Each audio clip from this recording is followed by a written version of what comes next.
How to set up Face ID on iPhone. To get started, go ahead and open up the Settings application on your phone.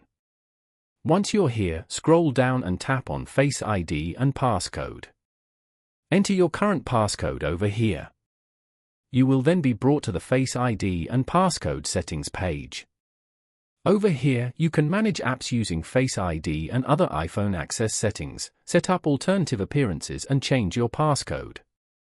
Scroll down and tap on Set up Face ID. Here, tap on Get Started below.